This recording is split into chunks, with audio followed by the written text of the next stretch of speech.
ঠাকুর আর মায়ের কৃপায় প্রত্যেকের মঙ্গল কামনা করে আবার একটা নতুন দিনের সূচনা।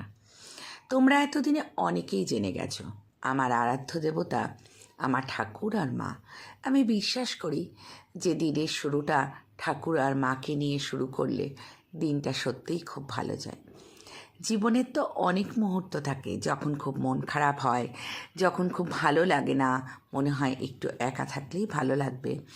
তখন কিন্তু ঠাকুর আর মায়ের সাথে আমার সময় কাটাতে বেশ ভালো লাগে। বক বক করছিলাম কেন জানো? পায়রাগুলোকে খেতে দেওয়ার পরেও ওরা প্রতিদিন এসে আমার গাছগুলোকে ক্ষতি করে দিয়ে যায়।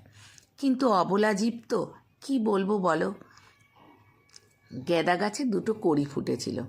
আচ্ছা বলো তো, কড়ির মধ্যে কী মিষ্টি আছে যে ওরা খেয়ে ঠুকরে টুকরে খেয়ে নেয়? রান্নাঘরে আসলাম, এসে আলুর পরোটা তৈরি করলাম। প্রথমে পুরটা করে নিলাম, আলুর মধ্যে একটু পেঁয়াজ রসুন দিয়ে আলুটাকে কড়াইয়ের মধ্যে সুন্দর করে বেশ পুর রেডি করে নিলাম আলু দিয়ে। তারপরে আটা ময়দা মিলিয়ে মেখে পুর ভরে মোটা মোটা করে আলুর পরোটা, বেশ ভারী ভারী হয়েছিল কিন্তু। আর আচার দিয়ে আলুর পরোটা খেতে আমার দারুণ লাগে।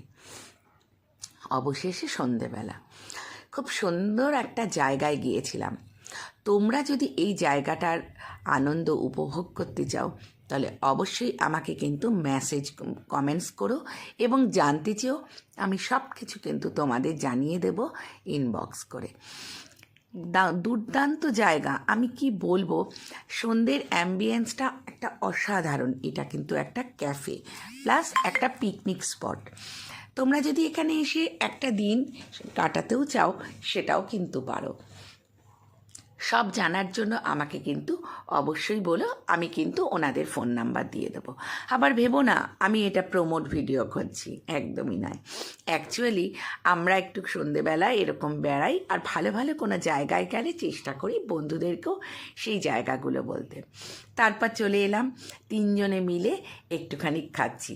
দেখো আমিও কিন্তু একটু রং ঢং করছি, তাই না? আর আমি তো এরকম চা খেতে কিন্তু দারুণ লাগে আমার।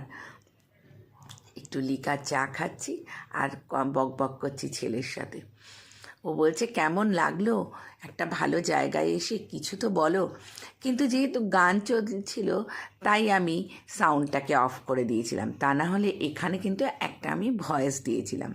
এবং ওনারাও আমার থেকে জানতে চেয়েছিল আমার কেমন লেগেছে এই অ্যাম্বিয়েন্সটা। সত্যি বলছি অসাধারণ লেগেছে। এই নিয়ে আমার এই জায়গাটায় 4th টাইম যাওয়া। একবার বন্ধুদের সাথেও গেছি, তারপর আমার তো আরও দুজন আছেই যাদের সাথে আমি বিভিন্ন জায়গায় ঘুরে বেড়াই। ছেলের সাথে চলে গেলাম, এত সুন্দর লাগলো সন্ধেটা। ওর জন্য বিভিন্ন জায়গা নতুন করে খুঁজে পাচ্ছি। তার সাথে সাথে একটু ভুরিভোজ হবে না সেটা কি হয়? এই দেখো বিভিন্ন রকমের চপ, একটুখানি কোল্ড কফি খেলাম। এইসব খেয়ে সন্ধেটা কিন্তু বেশ মজায় কাটলো। মুখ থেকে আবার হাওয়া বার করছিলাম। ছেলে বলল, মা দেখো ধোঁয়া বেরোচ্ছে, কতদিন বাদে দেখা যাচ্ছে। তারপর নিজেরও হাসি পাচ্ছে আমি যখন ভয়েসটা দিচ্ছি। গান চলছিল জানো, একটা ভাটিয়ালি গান। তার সাথে সাথে আমি একটু নেচেও নিলাম আর একটুখানি এই দোলনার মতন এটাকে একটু ঘুরেও নিলাম। সত্যি খুব মজায় সন্ধেবেলাটা কেটেছে। দোলনা চড়তে চড়তে ছেলেকে বলছিলাম ছোটোবেলাটা ফিরে পেলাম। আজকের মতন শেষ করি।